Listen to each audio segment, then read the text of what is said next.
গতকালকে ডিআরইউতে যে ঘটনা ঘটেছে, ছেলের বয়সী একজন একজন অ্যাক্টিভিস্ট অথবা রাজনৈতিক কর্মী, সে বাবার বয়সী বা দাদার বয়সী একজন বীর মুক্তিযোদ্ধার কলার ধরে টানাটানি করছে। এইটা বাংলাদেশের নাগরিকদের কাছে কি মেসেজ যায় আপনাদেরকে জিজ্ঞাসা করছি। শুধু বাংলাদেশের নাগরিকদের কাছে না, যে একটা নাতির বয়সে একটা ছেলে একটা বীর মুক্তিযোদ্ধা দেশের, তার কলার নিয়ে টানাটানি করছে, হেনস্থা করছে, জোর করে টেবিল থেকে উঠাচ্ছে, জোর করে টেবিলে বসাচ্ছে, মাটিতে মেঝেতে ফেলে দিচ্ছে। এইটা আন্তর্জাতিক মহলে কি বার্তা যায়? এই দেশটা যারা স্বাধীন করেছে তারা এভাবে হেনস্থার শিকার হচ্ছে। আমরা ওই জন্যই বলছি আমজনতা দলের পক্ষ থেকে, মুক্তিযোদ্ধারা যেই দলেরই হোক তাদেরকে যেন এভাবে হেনস্থা না করা হয়। গতকালের প্রোগ্রাম ডিআরইউ এর যে প্রোগ্রাম, এটা যদি অবৈধ প্রোগ্রামে হয়, সরকার নিজে আইনগত ব্যবস্থা নিতে পারত, অথবা ডিআরইউ তাদেরকে এই ধরনের প্রোগ্রাম না করার অনুমতি দিত বা অনুমতি দিত না। এই ধরনের একটা, অথবা সেখানে আগে থেকে পুলিশ এসে এইখানে একটা ব্যবস্থাপনা করতো যাতে এই ডিফিং না হতো। আমার কথা হলো, এখানে যারা মব সৃষ্টি করলো তাদের রাজনৈতিক পরিচয় আসলে কি, এটা আমার জিজ্ঞাসা। তারা কোন দল থেকে এখানে গেছে, তাদের আক্রোশটা আসলে কোথায়, তাদের আক্রোশের জায়গা আসলেই কি আওয়ামী লীগ? এই বাংলাদেশের ঘরে ঘরে অসংখ্য আওয়ামী লীগ আছে, তাদের কাছে, তাদের বাড়িতে গিয়ে তারা গিয়েছে কখনো?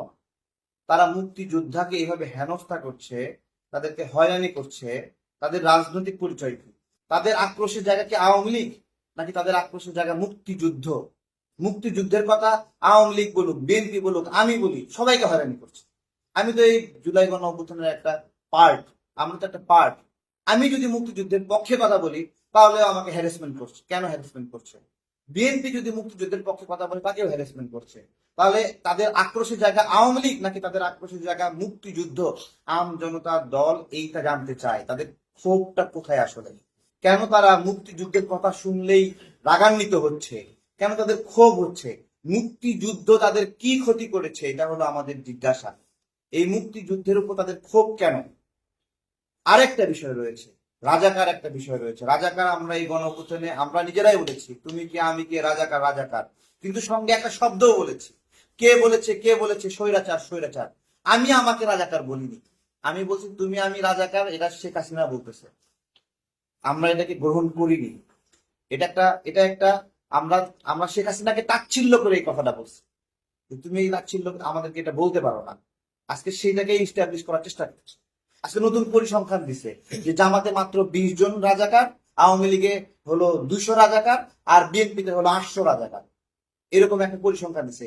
এই পরিসংখ্যান তোমাদেরকে কে দিছে? কই থেকে পাইছো? আচ্ছা, বুঝলাম যে আওয়ামী লীগের রাজাকার বেশি, বিএনপিতে রাজাকার বেশি, জামাতে রাজাকার কম। তাহলে রাজাকার বললে আপনারা রাগেন কেন? রাজাকার বলে তো আওয়ামী লীগ রাগে না, রাজাকার বলে তো বিএনপি রাগে না। আপনি এক্স্যাক্টলি কি কারণে রাগান্বিত হচ্ছেন? যারা বাংলাদেশের মুক্তিযুদ্ধের বিপক্ষে ছিল তাদেরকে মাথাটা জাস্ট এরকম নিচু করে রাজনীতি করতে হবে। এত মাথা সোজা করতে পারবেন না। যেই বাংলাদেশ আপনারা চাননি সেই বাংলাদেশ শাসন করার মতো মাথা তুলে দাঁড়াবেন না আপনারা। এটা যায় না আপনাদের সাথে। এটা আপনাদের মনে রাখতে হবে যে আপনারা এই ধরনের বলার গার্ডস রাখেন না। পরাজিতটা কখনো এইভাবে বলে না।